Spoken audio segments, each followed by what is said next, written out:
DOT tax சேனலுக்கு வணக்கம். கொள்கை, கோட்பாடு, சமூக நீதி, போராட்டம், மொழி போராட்டம் என பல்வேறு களத்தை சந்திச்சது தமிழ்நாடு அரசியல். யாருமே எதிர்பார்க்காத அளவுக்கு திடீர்னு ஒரு நடிகர் நாட்டாள முடியுமா அப்படிங்கிற ஒரு நிலைப்பாடு ரொம்ப நாளாக இருந்துச்சு. அதை கிட்டத்தட்ட களத்தில் போராடி பல போராட்ட களத்தில் இறங்கி எம்எல்ஏ ஆகி நடிகர் அப்படிங்கிற ஒரு மிகப்பெரிய பின்புலத்தோட உடைச்சவர் எம்ஜிஆர். அவரை தொடர்ந்து கட்சி ஆரம்பித்த ஒரு 3 ஆண்டுகளிலேயே திராவிட கட்சிகள் அப்படிங்கிற அந்த வேரூண்டி கிடந்த தமிழகத்துல தாவேகா அப்படிங்கிற ஒரு கட்சியை நிறுவி இன்னைக்கு ஆட்சி அமைச்சிருக்காரு விஜய். சரி, அவ்வளவுதான். இனிமே மக்கள் சிந்திக்கணும், இளைஞர்கள் சிந்திக்கணும், அரசியல் பக்கம் போகக்கூடாது, கொள்கை ரீதியா போராட சொல்லிட்டே இருக்கும் பொழுது திடீர்னு ஒருத்தர் அறிவிப்பு விடுறார். நற்பணி மன்றம், நலத்திட்ட இயக்கம், நடிகர் தனுஷ் அப்படிங்கிற ஒரு கேள்வி எழுந்திருக்கு. அதை பத்தி நீங்க அன்றைக்கு கேட்போம். வணக்கம்ண்ணே. வணக்கம் கலை. என்ன ஆச்சு தமிழ்நாட்டுக்கு? போராடி இருந்த அண்ணாவை பார்த்துருக்கோம், காமராஜரை பார்த்துருக்கோம், கக்கனை பார்த்துருக்கோம், எம்ஜிஆரை பார்த்துருக்கோம். ஏன் இன்னும் உண்மையை பெண்களுக்காக போராடின ஜெயலலிதாவோட பார்த்துருக்கோம். இது அப்படியே ஒரு காலம் போச்சு. சரி, நடிகையா இருந்தாலும் அவங்களுக்கு அரசியல் காலத்துல அரசியல் கத்துக்கிட்டு வந்தாங்க. திடீர்னு விஜய் குதிச்சாரு, திடீர்னு சிஎம் ஆயிட்டாரு. நீ எல்லா நடிகர்களும் ஆசை வந்துருச்சோ, ஒருவேளை நம்மளும் அரசியல் போனா ஒரு வாய்ப்பு கிடைக்கும்னு சொல்லி தனுஷுடைய வருகை எப்படி இருக்கு? விஜய் குதிச்சார்னா விஜய் அவர் முத நாள் படப்பிடிப்புல இருந்தே ஒரு அப்பா ஆரம்பிச்சு வச்சார்ல. அப்புறம் நீண்ட கால ஒரு திட்டத்தோட தானே வந்தாரு. விஜயை பார்த்து அவர் இப்படி ஒரு முடிவெடுத்தா தப்பாத்தே முடிவு இதாகும். அவருடைய உழைப்பு எல்லாம் வேற இல்ல. 2009 மக்கள் இயக்கம்ங்கிறது அதுக்கு இப்ப இந்த அரசியல் கட்சி சொல்றோம். 2009 தொடராகவே மக்கள் இயக்கம் தொடர்ந்து தானே செயல்பட்டுச்சு. ஆமா, அனிதா மரணத்துக்கு வீட்டுல பார்த்தது, தூத்துக்குடி துப்பாக்கி சூட்ல பாண்டிச்சேரி ஷூட்டிங்ல இருந்து நைட்டா போனோம், மெரினா பீச் போராட்டத்துல போய் கட்சிப்பு கட்டு நின்றது. ஸோ மக்கள் இதுல தொடர்ந்து திடீர்னு அப்பெல்லாம் வரல. நீண்ட கால ஒரு எண்ணம் இருந்துச்சு. அதுக்கேற்ற மாதிரி கொஞ்சம் கொஞ்சமா பண்ணிக்கிட்டு இருந்தாங்க. அதுக்கப்புறம் கலைஞர் ஜெயலலிதா 2 பேரும் இல்லாத ஒரு சூழல் இருந்துச்சு. ஸோ அவரு வந்தாரு, கரெக்டான ஒரு டைமிங் வந்தாரு. இப்போ உள்ளது ஜெனரேஷன் 2 கட்சியும் பார்த்துட்டோம். பெருசா ஒரு இதாங்கிற ஒரு குரூப் அவருக்கு போட்டுச்சு. முழுமையா போட்டா சொல்ல முடியாது. ஒரு 35% போட்டாங்க. 106 சீட்டு கிடைச்சிருச்சு அவருக்கு. இன்னைக்கு சிஎம்மா செயல்பட்டு இருக்காரு. சரி, இதை பார்த்துட்டு நாங்க தான் எல்லாரும் கிளம்பி சொல்ல முடியாது. ஒரு படம் நல்ல படம் ஓடும், அதையே பார்த்து அதே கதையில 10 கதை வர்ற மாதிரி இது அரசியல் அப்படி இல்ல. இவரோட வந்திருக்காரு, இவரோட செயல்பாடை பார்த்துட்டானே மீண்டும் திமுக வருமா அதிமுக வருமா இல்ல ஒரே தொடரா இருப்பான்னு ஒரு நம்ம என்ன ஃபீல் பண்றோம்னா, 3 ஆண்டுகள் கட்சி ஆரம்பிச்சு அப்படியே கொஞ்சம் நாள் பல்வேறு இடங்கள்ல பேசி திடீர்னு அரசியல் வந்தாரு. சரியான சமயத்துல தனுஷும் மேடையில் பேச ஆரம்பிச்சிருக்காரு. அதே ஏன் நாங்களாம் அரசியல் வரக்கூடாதா அப்படிங்கிற ஒரு வினாவோட அது ஒரு பின்னணியான் இருக்க மாதிரி தெரியும். விஜய் எல்லாம் சந்தேகப்பட்டாங்க, அது மாதிரி இவருக்கு ஒரு பின்னணி இருக்குமோ. அரசியல் ஒரு ஆள் வரும்போது ஒரு பின்னாடி சந்தேகத்தோடய வராமல் எப்படி அது அப்படியே கொண்டு வரல எப்படி அது என்ன ஆக்கல இங்க? அது உங்களுக்கு தெரியும்ல, இங்க திராவிட கட்சி திராவிட குழு நம்ம இந்தியாவிலும் ஒரு மாதிரி இருந்தா தமிழ்நாடு வேற போக்குல போய்கிட்டு இருக்கு. சோ இந்த கட்சி உங்களுக்கு அந்த ஆரியவசம் திராவிட சாதாரண ஒரு விஷயம் இல்ல. ஏன் வரலாறு இல்ல போராட்டம்ல. அது நீ எக்ஸாம்பிள் சில இவிஎஸ் மேட்டரை பாத்துக்கிட்டீங்கன்னா காங்கிரஸ், கம்யூனிஸ்ட், பிஜேபி எல்லாமே ஆதரிக்கும். அதப்ப கூட யாரும் எதிர்ப்பா திராவிட கட்சி. அதுதானே இப்ப உங்களுக்கு நீங்க அந்த தேசியம் பேசுற கட்சிகளுடைய பிரச்சனை தமிழ்நாட்டுல இங்க ஈடுபடாத காரணம் அதுதானே. சோ இங்க திரும்ப காங்கிரஸால வர முடியாத காரணம், பிஜேபி இன்னைக்கு வரையும் நீங்க ஆட்சியை பிடிக்க முடியாத காரணம். சோ 2 பேருக்கு அந்த சூழல் புரிஞ்சிருச்சு, நீங்க நமக்கு நடக்காது. சோ விஜய் அமைச்சர் டக்குனு சேர்ந்த காரணம் அவர் தானே. இப்ப விட்டா நமக்கு எப்பயும் கிடைக்கிறது காங்கிரஸ் தெரியும், பிஜேபிக்கு நீங்க வராது. சரி, நம்ம வரலையா, நம்மளுடைய லைட்டா சாப்பிட்டா ஒரு டீல் பண்ற ஒரு கட்சி அப்போ நம்ம ஆதரிச்சா போதுங்கிற சூழ்நிலைக்கு அவ்வளவு வந்துட்டா. சோ அப்படிதான் விஜய் வெர்சஸ் திமுக அதிமுக இல்லாம இன்னொரு பார்ட்டி வந்தா நல்லது அப்படின்னு பாக்குறாங்க. அது வாய்ப்பு இருக்குமா? அதுக்கு வாய்ப்பு இருக்குமான்னு சொல்ல முடியாது. திமுக நல்லா ஆக்டிவா தான் இருக்கு, அதிமுக நல்லா ஆக்டிவா தானே இருக்காங்க. இப்பயும் 1.5 கோடி ஓட்டு திமுக வாங்கியிருக்கு, ஏடிஎம்கே 1.7 கோடி ஓட்டு வாங்கியிருக்கா. சோ அது இப்போ வச்சு நம்ம இந்த 2 மாசத்தை வச்சு நம்ம கணக்கு சொல்ல முடியாது. பட் அது பெரிய ப்ராசஸ் இல்ல, பொலிட்டிக்கல் பெரிய ப்ராசஸ் இல்ல. அவருக்கு என்ன இருக்கு? அவர் படமே ஒழுங்கா ஓடாது. விஜய்க்கு இருந்த கேரியர் அவருக்கு இருக்கு. அவர் அவ்வளவு மோசமான படமே 200 கோடி 300 கோடி தான் கேள்விப்பட்டிருக்கு. அது உண்மையான நிரூபிச்சிருக்கல. 1 கோடி டிக்கெட் வித்துருப்பாங்க, அது உண்மையான இப்ப வாக்காகிறப்ப தெரிஞ்சிருக்கல. தனுஷ்க்கு அவருடைய படமே ஓடாது. வெற்றிமாறன் படம் அப்படி மாதிரி படம் தானே ஓடும், மத்த டைரக்டர் படமே குறிப்பிட்ட சில ஓடாது. படங்கள் மட்டும்தான் அவர் சினிமாலே அவரு ஒரு சாதிக்க முடியல. ஒரு லெவலுக்கு வராது. அவர் அப்படி இதாகும். ம்? அந்த அளவுக்கு அரசியலுக்குலாம் அவரு ஏதோ ஒரு யாரோ பின்னால இருந்து ஏக்குற மாதிரி தெரியுது. அரசியல்லாம் ரஜினி மாதிரி பேசி ரஜினி மாதிரி பண்ணா அந்த அளவுக்குலாம் ஆயிரம் ரஜினியாலே முடியலையே. ரஜினியால அரசியலுக்கு வர முடியல. அவரு சொல்லியுமே 2004 ஏடிஎம்கே ஆதரவு கொடுத்தாரு பார்லிமெண்ட் எலெக்ஷன். 96 ஈடுபட்டுச்சு, அது வேற. அது ஒரு மாஸ்க் இருந்துச்சு. திமுக முப்பனாறு கட்சி ஒரு ஆதரவு அது ஒரு மாசம் இருந்துச்சு.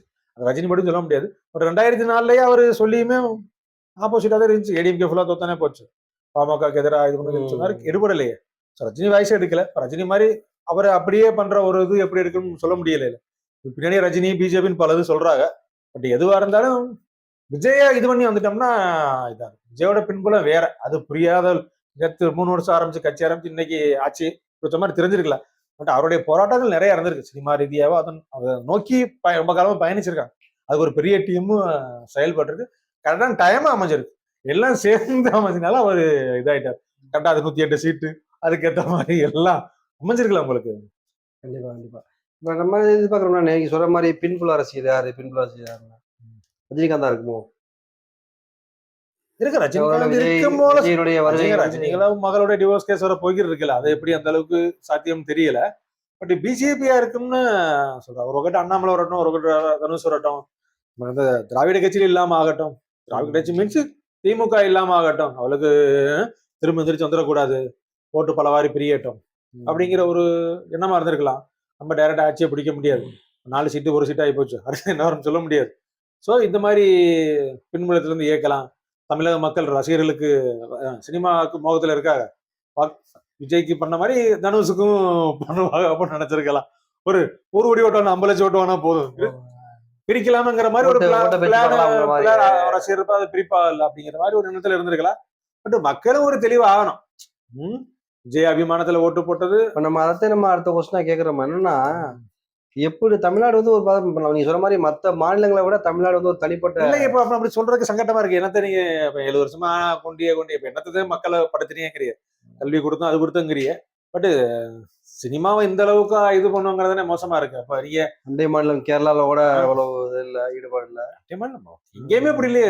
இந்தியாவில நீங்க எந்த ஸ்டேட்ல இப்ப உள்ள காலகட்டத்தில் எந்த ஸ்டேட் இருக்கு? அங்கே ஒரு புரட்சியே நடந்துகிட்டு இருக்கு டெல்லியில.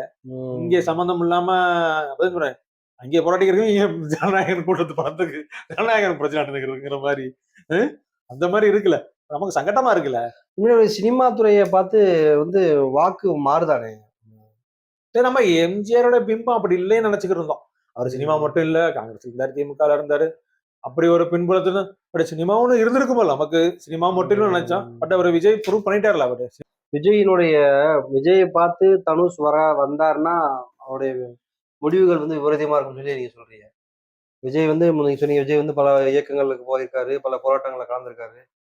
இப்ப நம்ம என்ன கேட்கறோம்னா, இப்ப விஜய் வந்து முதல்ல எப்படி கால் எடுத்து வச்சாரு? அதே மாதிரி மக்கள் இயக்கம் பண்ணுங்க, நலத்திட்ட உதவிகள் செய்யுங்க, ஒரு கொடி ஒண்ணு பறக்குது, புதுசா கொடி ஒண்ணு இயக்கத்தின் பேர்ல ஆரம்பிச்சு பறக்குது, இதைதான் தனுஷ் ஃபாலோ பண்றாரு. அது நார்மலா பண்ணிக்கிறது அவனுக்கு தெரியாது. திடீர்னு ஒரு விஜய் வந்து இப்ப சிஎம் ஆகவும் அப்படி ஒரு வாய்ப்பு இருக்குமோ அப்படிங்கிற மாதிரி தான் இப்ப தோணும். இது இப்ப தோணுது. அதெல்லாம் பெரும்பாலும் மக்கள் இயக்கம் பண்ணிக்கிட்டு இருக்கோம் அப்படிங்கிறப்ப எத்தனையோ நடிகர்கள் பண்றாரு. சூர்யா எவ்வளவு விஷயங்கள் பண்றாரு. அவருடைய எவ்வளவு பண்றாரு. நம்ம யாரும் சந்தேகமா இது பண்றது இல்லையே. அவர் அரசியலுக்கு வந்தாலும் கூட யாரும் வேணாங்கிறது இல்லை. இது வரைக்கும் பண்றது இல்லை. நீவே பண்ண ஆரம்பிச்சிருவாங்க அப்படின்னா கூட விமர்சனம் வராது. ஏன்னா அவர் மக்கள் பணியில இருக்காரு. கல்வியில எத்தனை பேருக்கு பெரிய பெரிய ஆளுகளுக்கு உதவி பண்ணிக்கிட்டு இருக்காரு, பண்ணிக்கிட்டு இருக்காருல்ல.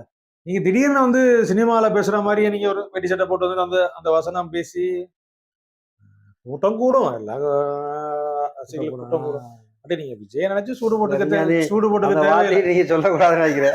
ஏன்னா கூட்டம் கூட்டம் ஓட்ட ஆகாது அந்த வார்த்தை கிட்டத்தட்ட இந்த 2000 அது எப்படின்னா யாரு அப்படின்னா எல்லாருக்கும் தெரிஞ்சு 20% வாங்கணும். யாரும் அவர் ஓட்டு வாங்க மாட்டாரோ, அவருக்கு செல்வாக்கு யாரும் சொல்ல வரல. விஜயோட செல்வாக்கு புருவன் தானே, சினிமால புருவன் தானே உங்களுக்கு. ஆனா எந்த கருத்துக்கடையுமே விஜய் வந்து வெற்றி ஒரு விஜய் ஜெயிப்பாரு. அதுவும் விஜய் வந்து பெரம்பூர் தொகுதியில அங்கிட்டு ஜெயிப்பாரு. அது கணிக்க முடியாம தானே இருந்துச்சு. அது 25% வரையும் சொன்னா கணிக்க முடியாம தானே இருந்துச்சு. இருந்திருக்கு, ப்ரூவ் பண்ணிட்டாரு. இனி பழைய மாதிரி பேச இல்ல. பட் அதை பத்தி இந்த மாதிரி நடிகர்கள் வரதான் நடிகர்களை வந்து தவறாக வந்து இல்ல இப்ப நீங்க இருக்க நினைச்சத விட அரசியல் 10% அதிகமா இருந்த வேற விஷயம். பட் இவருக்குள்ள என்ன இருக்கு யாருக்கு தெரியும்? ஒரு படமே ஓடுறது இல்ல. அப்ப நீங்க என்ன சொல்றது? ஒரு படம் என்ன படம்? ஆ? ஒரு 100 கோடி படம் எது ஓடி இருக்கும் போல. அவர் எப்ப 100 கோடி ஆரம்பிச்சு துப்பாக்கில இருந்து ஆரம்பிச்சு எங்க போயிட்டாப்ல இல்ல. நீங்க அந்த மாதிரி ஹிட் படமா அவனுக்கு கொடுக்கல இல்ல. அவரு சூப்பர் டூப்பர் அது நிறைய கொடுத்து இது பண்ண படம் வரல. நீங்க சொன்ன மாதிரி அது போக லவ் ஸ்டோரி குடும்ப பாங்கான படங்கள்னு உங்களுக்கு அந்த மாதிரி பேரு மார்க்கெட்ல இல்லையே. உங்களுக்கு பெண் ரசிகைகள் அப்படிலாம் ஒண்ணு குடும்ப குடும்ப இளைஞர்கள் குழந்தைகளை கவர் பண்ற மாதிரி படம் இல்லையே. ஆக்சுவலி அது வைக்க நல்ல நடிகர் அதெல்லாம் நல்ல நடிகர் கமலோட நல்ல நடிகர் இருக்கா, சிவாஜியோட சிறந்த நடிகர் இருக்கா. சிவாஜி என்ன ஆனாரு? அரசியலுக்கு வந்தா ஒண்ணும் ஆகல இல்ல. எம்ஜிஆர் விஜய் மாதிரி ஆளுதானே ஜெயிக்க முடியுது. அப்ப இது நாயக பிம்பத்தை தாண்டி வேற ஒண்ணு இருக்குல்ல, அந்த ஒரு கரிஸ்மா இருக்குல்ல, அது சிவாஜிக்கோ கமலஹாசனும் இல்ல. அந்த கேட்டகரியில தானே தனுஷ்லாம் வருவாரு. சோ நம்ம அதத்தான் விஜய பார்த்து விஜயோட மாசம் நீங்க ஒரு தூசி கூட நம்ம சொல்ல முடியாதுல்ல. அவரு அவரு நீங்க ஒண்ணும் பண்ணலையே. நம்ம படம் பண்ணிருக்கலாம். பட் நீங்க அந்த அளவுக்கு நீங்க ஒரு தமிழ் சினிமாவே சூப்பர் டூப்பரான ஹிட்ல அப்பெல்லாம் ஒன்னும் நல்லா நடிப்பாப்ல. அதுல ஒண்ணும் இது இல்ல. நீங்க அதைத்தானே மக்கள் விரும்பி இது பண்றாரு. விஜய்க்கு ஹோட்டலிஸ் வச்சா 2031 தேவையில்லை. நீண்ட கால பயணமா இருந்தா அதை ஏறக்கும். பட் ஏதோ ஒரு ப்ரெஷர் தெரியுது எல்லாருக்கும். திடீர்னு லாரன்ஸ் நான் அறிவிக்க போறேன் மக்கள்கிட்ட கருத்துக்கு. எதுக்கியா நீங்க இவ்வளவு பேரு கிளம்பி வந்து பண்ண தமிழ்நாட்டுக்கு அப்படின்னு அரசியல் பஞ்சம் போச்சு. ஒரு தோல்வி தானே பண்ண.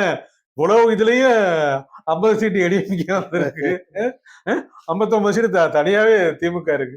உங்களுக்கு என்ன பிரச்சனையா? சும்மா இது வந்து திராவிட இயக்கத்தின் தோல்வியானே.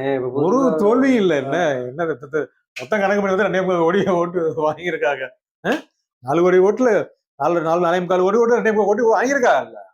கணக்கு பண்ணுங்க. அப்ப 50% மேட்டு ஓட்டு வாங்கியிருக்காங்க. எதிர்காலத்துல கூட்டணி வச்சா உடனே ஆட்சி டிஎம்கே போற காலத்துல கூட்டணி வச்சா திரும்ப உடனே ஆட்சியை பிடிக்கிற மாதிரி வரும். அந்த ஒரு சூழல் வந்துருக்க கூடாது. திரும்பவும் அந்த ஒரு வந்துருக்க கூடாதுங்கிறக்கா எதிர்த்தரப்புகள். இன்னொரு பயம் என்ன இருக்கு அப்படின்னா, எல்லாருமே சொல்றாங்க விஜய்க்கு எதிராக வந்து திமுகவும் அதிமுகவும் ஒரு கூட்டணி வலுவா போட போகுது, அது ஒரு அமைக்க போகுதுன்னு. சரி, அதை அப்படி தனியா வச்சிருவோம். ஒருவேளை 2031 விஜய் கூட தனுஷ் மாதிரி இது மாதிரி ஆளுங்க வந்து கூட்டணி வச்சு மீண்டும் வந்து தனுஷ்ல அவர் அப்படி பண்ண மாட்டாரு. ஒரு சினிமால இருந்து வந்து ஒரு தெரியும்ல அவருக்கு. சினிமால இருந்து வந்து இன்னொருத்தர இது பண்றதுக்கெல்லாம் அவருக்கு வேலை இல்லை. இப்ப நம்ம அமைச்சர்களை பங்கு கொடுத்ததே அவர் மெஜாரிட்டி கிடைக்கிறதா கொடுத்துருக்காரு. மெஜாரிட்டி கிடைச்சதா கொடுத்துருப்பாரு.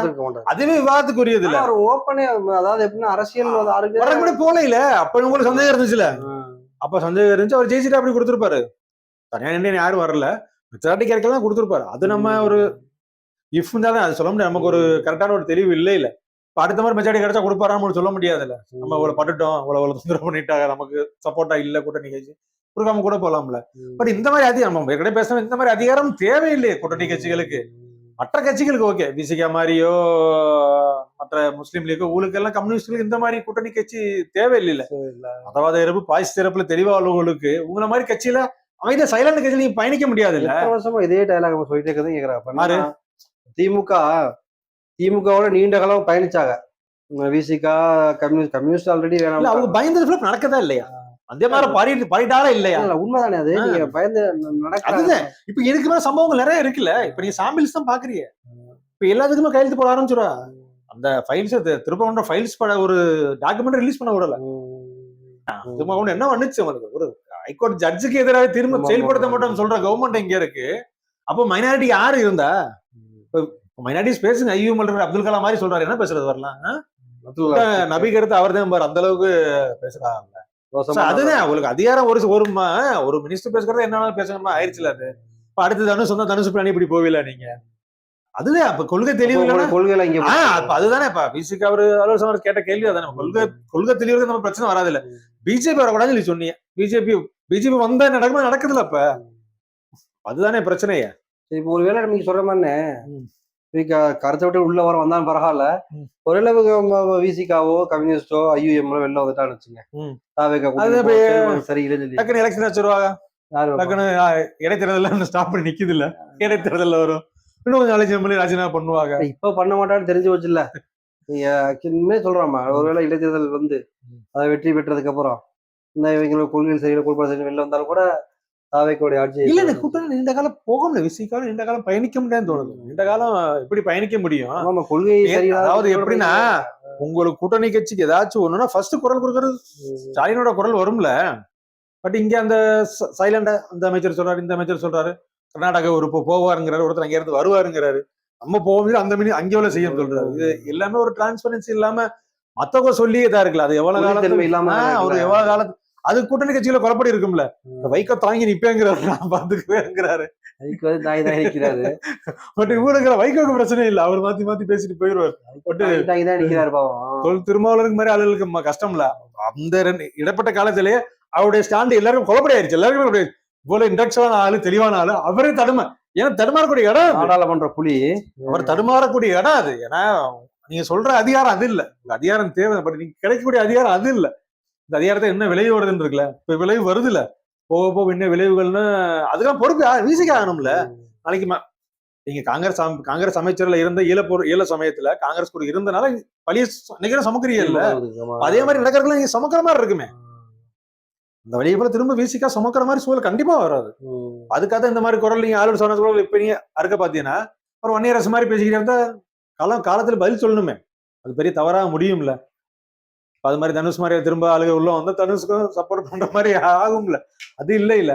ஏன் தனுஷ் வந்து ஒருவேளை திமுகவுக்கு ஒரு ஆதரவாகும். நான் இன்னொன்னு என்ன கேக்குறேன் நானு, இப்ப தனுஷ் வந்துட்டு உள்ள வந்துட்டாரு, நடிகர் வந்துட்டாப்ல, ஒரு அரசுக்கு உள்ள வந்துட்டாரு, அவரு யாருடைய இயக்கத்தின் சார்பா வருவார் நினைக்கிறீங்க? பாஜக பின்பற்றி வருவாரா, திமுக கொள்கையை தாங்கி வருவாரா? கொள்கை இல்ல, இப்ப விஜய் சொல்றாருல, இல்ல நம்ம இன்னொன்னு வெளிப்படையா சொல்ல போனோம்னா, தமிழ்நாட்டுல அரசியல் ஃபுல்லாமே பெரியாரையும் அம்பேத்கர் திராவிட இயக்கங்கள் சித்தாந்தங்கள் அந்த கொள்கைகள் இதை தாங்கி உள்ள வந்தாட்டே நிக்க முடியுது. நீங்க அதை தாண்டி வந்தா என்ன மாதிரி ஒரு முடிவுகள் வரும் அப்படிங்கறத வந்து நம்ம இப்பதான் கொள்கையே தேவையில்லைங்கிற நீங்க கொலப்படியான கொள்கையை சொன்னாலே போதுமே. கொள்கை எதிரின்னு சொல்லுவானா, கொள்கைகள் இதை பத்தி திட்ட மாட்டோம், அரசியல் எதிரி வச்சு நல்லா செய்வோம், அந்த மாதிரி இருக்குல்ல. ஒரு சினிமா மாதிரி நம்ம எதிரியை ஒரு பிக்ஸ் பண்ணிக்கிறோம், அவங்களே அடிப்போம், நம்ம என்ன சொல்ல மக்கள் நம்பி நம்மள ஓட்டு போட்டுருவாங்க அப்படிங்கிற மாதிரி. மக்களும் ஆகணும் சொல்றான், மக்களும் ஒரு கொஞ்சமாச்சும் ஒரு நமக்கு புரிதலோட வாக்களிக்க உடஞ்சிருச்சு. தமிழ்நாட்டுக்குள்ள ஒரு அரசியல் நோக்கு இந்த மாதிரி ஒரு அரசியலுங்கிறத விட உங்களுடைய அந்த உள்ளூர் அரசியல்வாதிகளோட வெறுப்பு இருக்குல்ல, அந்த வெறுப்பு உங்களுக்கு சிஎம்ஏ பழைய சிஎம்ஏ காலி வெறுப்பு இருந்துச்சுல, நீங்க பாக்குறாங்க நீ சொல்ற மாதிரி அதை வந்து தடுக்க தவறிச்சு திமுக. அந்த உண்மை இப்ப நம்ம பாக்குறோம், யதார்த்தமா ஆட்சி பிரதிநிதிகளுடைய அந்த ஒரு தலையீடு வந்து இன்னைக்கு கிட்டத்தட்ட ஒரு ஆட்சியவே காலி பண்ணிடுச்சு அப்படிங்கிறது உண்மை. இப்ப நம்ம பாக்குற எம்எல்ஏ மினிஸ்டர் யதார்த்தமா போறாங்க வர்றாங்க அப்படிங்கிற மாதிரி சொல்றாங்க. திமுக அப்படி எந்த இதை பார்க்க முடியும், அந்த பட்டாக பஸ்தோட அப்படித்தானே தெரியுது. சோ நீங்க மக்கள் ஆயிருக்கு, செய்யறியா செய்யலையோ, மக்கள் வந்து உங்களை மாதிரி ஒரு ஆளை எதிர்பார்க்கிறாங்க. அவரு விஜய்ட்ட அதை பாக்குறப்ப பாக்குற மக்கள் அப்படிதான் நினைக்கிறாங்க. அந்த ஒரு எம்எல்ஏ எம்பி ரைட், ஆனா முதலமைச்சர் மக்கள் பக்கம் வரமாட்டாரு. போனாரு மெட்ரோக்கு போனாரு, மக்கள் பெரிய லேடிஸ் எல்லாம் பேசினா கொண்டாங்க, அவர் போற வச்சு டெய்லி ஒரு இதுக்கு போறாரு, அது இருக்கிறாங்க. அவருக்கு சொன்னார்ல, ஜெயிச்ச பிறகு வந்து மக்களை பாப்பேன் வந்து சென்னை அரசு வருவாரு போல வர்றது கொஞ்சம் இந்த மாதிரி நிலையற்ற தன்மை இருக்குல்ல அந்த கவர்மெண்ட்டுக்குள்ள. காவிரி பிரச்சனை வந்துருச்சு. அப்புறம் இதே இன்னொரு கேட்கணும், இப்படியே போனா தமிழ்நாடு நிலைமை என்ன ஆகுது? அறிவார்ந்த சமூகம், அறிவார்ந்த ஒரு இனம் வந்து தமிழ் இனம் அப்படிங்கிறோம். அதாவது நமக்கு கிட்டத்தட்ட ஒரு நடிகரை நம்பி அவர்கிட்ட, அதாவது நம்ம சொல்றோம்னா அதிமுக தேவையான திமுக ஓட்டு போடுறோம் அப்படிங்கிறது ஒரு இருந்துச்சு, ஒரு நாகரிகம் வந்து. நீங்க ஊழல் குற்றச்சாட்டு இதெல்லாம் சொல்லாம அதை ஏத்துக்கிறோம், அவரோட ஏதோ இருந்துச்சு, அதெல்லாம் நம்ம களைய வேண்டிய விஷயம் தான், பட் இருந்துச்சு. பட் தமிழ்நாடு ரீதியான உரிமையில ஃபுல்லா நிலைநாட்டு வச்சிருந்தாங்கல்ல. நீங்க வெறும் ஒன்லி ஊழல்ங்கிற மேட்டர், லஞ்சங்கிற மேட்டர் சொல்லி மொத்த கவர்மெண்டே இது பண்ணீங்கன்னா இதெல்லாம் இதாயிரும். பட் உங்களுக்கு தேவை, நீங்க உயர்கல்விக்கு போக முடியாது, நீங்க ஹிந்தி உள்ள வந்துடும், தமிழ் வந்தே மாதிரி தான் பாடுற மாதிரி இருக்கும், தமிழ் தேவை வாழ்த்துக்கு இடம் இல்லாம போயிடும், உங்களுடைய மொத்த இது உரிமையும் போயிட்டு. அது அப்படி கொள்கையை ஃபுல்லா தமிழ்நாட்டுக்கு கொள்கை இருந்துச்சு, அதை ஃபுல்லா இழந்துட்டு நீங்க இந்த இது கிடைச்சா போதுமா உங்களுக்கு? அது இல்ல நம்மளுடைய இது வெறும் நம்ம எவ்வளவு லஞ்ச ஊழலுக்கு எல்லாம் கொடுக்க போறாங்க, குறிப்பிட்ட சார் பாதிக்கப்படும், அது இல்லாம இருக்கு, அது வேற விஷயம். நீங்க சொல்ற மாதிரி லஞ்சம் தானே நினைக்கிறீங்களா? ஆனா மக்கள் மத்தியில நீங்க இப்ப வேணா சொல்லிக்கலாம், கொஞ்சம் லஞ்சம் ஒரு ஆட்சியை ஒழிச்சுச்சா இல்லையா? அப்படி பார்த்தோம் 2G அப்படின்னு சொல்லி ஒரு இது வந்து இன்னைக்கு அதனுடைய நிலைப்பாடு இன்னைக்கு வரைக்கும் இப்ப அதே நிலைப்பாடு ஊழல்கிற ஒரு குற்றச்சாட்டு திமுக மேல வரும்பொழுது சரியா நடவடிக்கை எடுக்க தவறியது திமுக. இன்னைக்கு அதோட நிலைப்பாடு தான் இன்னைக்கு தாவேக்காவுடைய ஆட்சி இன்னைக்கு வந்து அவன் சரியா கவனிக்க தெரியல. குற்றச்சாட்டுகள் வரும்பொழுது அதை சரியா வந்து பின்பற்ற மறந்துச்சு, இல்ல நடவடிக்கை எடுக்க மறந்துச்சு திமுக. இப்ப நம்ம என்ன தரோம்னா, இப்ப இதை நம்ம யோசிக்கிறோம். நம்ம ஒரு கொள்கை, ஒரு கோட்பாடோட நடந்துட்டு இருந்த தமிழ்நாட்டுல இன்னைக்கு நடிகர்கள் சும்மா வந்தோம், கையை காமிச்சோம், ஒரு ரசிகரா வந்தோம், போட்டோம், ஓட்டு போட்டோம். கிட்டத்தட்ட ஒரு கொங்கு மண்டலத்தை போல ஒரு பக்கம் அது எங்க அப்படி ஏரியா அவங்க அப்படிதான். இருக்குது நம்ம அப்படி. எப்படின்னா இப்ப முழுமையா அதிகபட்சமான 35% வாங்கியிருக்காரு. அது முழுமை எல்லாருமே பின்னாடி ஓட்டுகள் ஒரு மாறும். நம்ம பத்து அதுதான் பத்து 15% இங்கிட்டு இங்கிட்டு வேணாங்கிறக்கா போட்டிருப்பாங்க. அவரோட முழுமையா ரசிகர்கள் பார்த்தா ஒரு 20% வச்சுங்களேன். அது 15% இங்கிட்டு மாறலாம், அங்கிட்டு மாறலாம். கூட்டணி சேர்ந்து அதிகமா கூட ஆகலாம். கூட்டணி டேமேஜ் ஆகலாம். இந்த கூட்டணி எல்லாம் சேர்ந்தானே திமுக டேமேஜ் ஆக்கி விட்டுச்சு. கூட்டணி எல்லாம் ஜெயிச்சிருக்கல, ஜெயிக்க முடியல. சோ அது மைனஸா இதெல்லாம் அவங்களுக்கு மைனஸா ஆகலாம். ஆட்சி ரீதியானதெல்லாம் இருக்குல்ல. சோ திமுகவும் மாத்திக்கணும், அதிமுக எல்லாரும் மாத்திக்கிட்டா எல்லாருக்கும் உள்ள இனி அதிகமான கட்சிகளுக்கு நல்லது. பெரிய பெர்சன்டேஜ் வாங்க தேவையில்ல. நம்ம சொல்ற மாதிரி கிட்டத்தட்ட தமிழ்நாட்டின் உரிமைகளை விட்டு கொடுக்காதது ரெண்டு கண்டிப்பா பேரும் ரெண்டு வேணும்ல. விட்டு கொடுக்காத ஒண்ணு. அதாவது இக்கட்டான சூழ்நிலை கூட 7.5% இடஒதுக்கீடு கொடுத்து நீட் தேர்வுல வந்து எடப்பாடியார் வந்து மிகப்பெரிய ஒரு இந்தியாவில் எங்கேயுமே இல்ல 69 இடஒதுக்கீடு எங்கேயுமே இல்ல. காலை குழந்தைகளுக்கு ஸ்கூல்ல காலை உணவு எங்க எந்த எந்த ஊர்ல கொடுத்திருக்காங்க? திமுகவினுடைய மிகப்பெரிய மகளிர் 1000 ரூபாய் ஸ்கீம் இங்க கொடுத்தானே இப்ப இந்தியா ஃபுல்லா எல்லா மாநிலத்திலும் கொடுக்க ஆரம்பிச்சிட்டாங்க. இலவச பயணம் எங்க இப்ப கேரளால இப்ப காங்கிரஸ் கவர்மெண்ட் இப்ப கொடுக்குது. இதுக்கெல்லாம் முன்னாடி தமிழ்நாடு தானே. யாரு விமர்சனம் இருக்கு எல்லா ஆட்சி மேல விமர்சனம் இருக்கு. இப்ப 2 மாசத்துல விமர்சனம் வராம இருக்கு. விஜய் ஆட்சியில விமர்சனம் வராமையா இருக்கு. வந்துகிட்டு தானே இருக்கு. சோ அதுதான் பண்ணதுல குறைகள் இருக்கும். நிறைகள் என்னன்னா இதெல்லாம் என்ன உரிமையை பெற்று தந்துட்டாங்க. அப்புறம் அதுதான் நம்மளும் பார்க்கணும். தனுஷ் மேட்டர் பேசிட்டு மாறி போயிட்டோம் போல. ஆமா இல்ல அப்படியே படிப்படியா தாண்டி தனுஷை விட்டுட்டு அங்க தண்ணி போயிட்டோம். இதோட தனுஷின் வருகை தான் நம்ம இப்போ மிகப்பெரிய இதா பார்க்கப்படுது. நீங்க சொல்ற மாதிரி எனக்கு 2031 தேவை இல்லை எனக்கு, நான் அடுத்து வந்துக்கிறேன் அப்படி சொல்லிட்டாரு. அப்படி வந்தாருன்னா அவர் என்ன அரசியலுக்கே நான் முடிச்சு சொல்லி மக்களுக்கு யாரும் இல்ல. ஜனநாயக நாட்டுல யாரும் இல்ல. கட்சி ஆரம்பிக்கல. கட்சி ஆரம்பிச்சு வரட்டும், மக்களுக்கு பண்ணி செய்யட்டும். விஜய் வந்த மாதிரி மக்கள் ஆதரிச்சா செய்ய நம்ம ஏத்துக்க மாட்டோம் சொல்ல போறோம். அது மாதிரி அவரே ஏத்துக்கிட்ட சொல்லுவா என்ன பண்ற, ஏத்து தானே ஆகணும். எல்லாத்துக்கும் காலம் தானே. அதுக்குள்ள மக்களும் பண்படணும். நீங்க சொல்ற மாதிரினே ஒரு சித்தாந்தத்தை உடைக்குதுங்கிறதுக்காக ஏதாவது வேற ஒரு கட்சிகளோ இல்ல வேற ஒரு இயக்கமோ இல்ல வேற ஒரு அமைப்புடைய ஒரு திட்டமா கூட இருக்கலாமா? இல்ல நீண்ட கால திட்டம் தானே. நீண்ட கால திட்டம் தானே. இப்ப பெரியாரோட கொள்கையெல்லாம் சுதந்திரம் எங்களுக்கு வேணாம், நீ 200 வருஷம் ஆண்டையன் இருக்க 2000 வருஷம் நீ அணிவப்படுத்தலங்கிறப்ப ஆட்டோமேட்டிக்கா அடிக்குது இல்ல. இப்ப சனாதனத்தை கொசு மாதிரி ஒழிக்கணும்னு இந்த உதயநிதி பேசுறாரு. இது மாதிரி யாரு பேசுவா நாட்டுல யாரு பேசுவா? காங்கிரஸ் பேசுமா? அப்படி காங்கிரஸ் பேசுமா? கம்யூனிஸ்ட் பேசுமா? யாரு பேசுவா? அதானே பேசுறாங்க. நீங்க மாறுபாடு இருக்கலாம். நீங்க லஞ்ச ஊழல்னு எல்லாம் சொல்லலாம். அது ஒரு கூட ஒதுக்கிட்டு இந்த மேட்டர் பேச சொல்லுங்க யாராச்சும். இப்ப உள்ள சூழல் யாராச்சும் பேசுறாங்க. அதானே பேசுறாரு. அந்த பேச வேண்டிய சூழ்நிலை கண்டிப்பா பேசுறாருல்ல.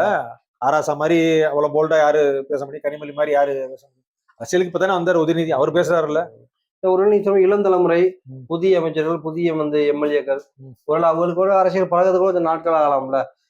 இல்ல அந்த கொள்கையில பேசுறதா அவங்க தமிழ் திமுக கொள்கை ஆளுநர் சமாஜ் பேட்டி சொல்லி திமுக கொள்கை இல்ல, தமிழ்நாட்டோட கொள்கை. இந்த தமிழ்நாட்டோட கொள்கை நீங்க யாரும் பேசுங்க, ஏத்துக்கிறோம். உங்க பின்னாடி நிக்கிறோம். விஜய் பேச விஜய் நிக்க தானே போறோம். நம்ம எல்லாரும் கூட கவலை தானே. விஜய் ஸ்ட்ராங்கா நிக்கணும், போல்டா நிக்கணும். அப்படித்தானே எல்லாரும் கொள்கை. தமிழ்நாடு கொள்கை திமுக கொள்கை இல்லையே. திமுக மட்டும் திராவிடம் சொந்தம் இல்லையே. திராவிடங்கிறது பூமி தானே, நமக்கு எல்லாருக்கும் சொந்தமான பூமி தானே. அதோட அங்கத்துல தான் நம்ம அது அவங்க மட்டும் உரிமை ஒரு பாட்டு அவ்வளவுதானே. இது வந்து நம்ம எங்க எதுல இருந்து வர்றோம்? திராவிடங்கிறது நம்ம எதுல இருந்து ஆரம்பிக்க போறோம்? திமுக இருந்து ஆரம்பிக்க போறோம். யாருல இருந்து ஆரம்பிப்போம்? இனத்துல இருந்து வர்றதானே. அதெல்லாம் நம்ம புரிஞ்சுக்கணும். அதை விட்டு திமுக சொந்தம் நம்ம நினைக்க தேவையில்லை. அதை சொல்லலாம். கொள்கை தாங்கி பிடிச்சிக்க திமுக அதைத்தானே பேர் வச்சிருக்காரு. பெரியார் அம்பேத்கர் வச்சிருக்காரு, காமராஜன் வச்சிருக்காரு. 3 வரைக்கும் தமிழ்நாடு யாரு எதிராக இருக்க போறா? பெரியார் அம்பேத்கர் யாரு எதிராக இருக்க போறா? யாருமே இல்ல. அப்புறம் இத்தனை ஆண்டுகளான திமுகவுக்கு எது புதுசா வந்த கட்சியே மிகப்பெரிய ஒரு நமக்கு நீங்க சொல்ற மாதிரி ஒரு நமக்கே ஒரு மிகப்பெரிய ஒரு சங்கடம் ஏற்படுத்துது. வர நடிகர்கள் அப்படி உள்ள வந்துட்டே இருந்தாங்கன்னா எத்தனை வருடத்தை போராடி எக்கிலிருந்தே விளையாடுறது. அதுக்காக ஒரு இது எம்ஜிஆருக்கு அப்புறம் நிறைய பேர் வந்தா இல்ல, ஒரு 30-40 நடிகர் இருப்பாங்க. யாரு இது பண்ணாச்சு? கடைசி அதிகம் பார்த்தா விஜயகாந்த் வாங்கினாரு, கமலஹாசன் போன திருவிழா என்ன வாங்கினாரு. அதுதான் விஜய் வச்சு நம்ம விஜய் மாசம் வச்சுட்டே இருக்கு. ஆமா அந்த அளவுக்கு தான் மத்த நடிகர்களுக்கு இருக்கும். விஜய் அளவுக்கு ஒரு சினிமால யாரும் ப்ரூவ் பண்ணிட்டு சொல்ல முடியாத சிவகார்த்தி வந்தாலும் வரலாம். நீ தனுஷோட சிவகார்த்தியோட இன்னும் கொஞ்சம் இருக்கும். பெண்கள் குழந்தைகள் மத்தியில ஒரு இது இருக்குல்ல, அவர் சொன்னா கூட கொஞ்சம் ஏதோ இருக்குன்னு சொல்லலாம். பட் தனுஷுக்கு என்ன இருக்குன்னாலே அவர் சினிமாலே பெரிய கமர்சியல் படம் நல்லா இருக்கும். அதெல்லாம் வேற விஷயம்.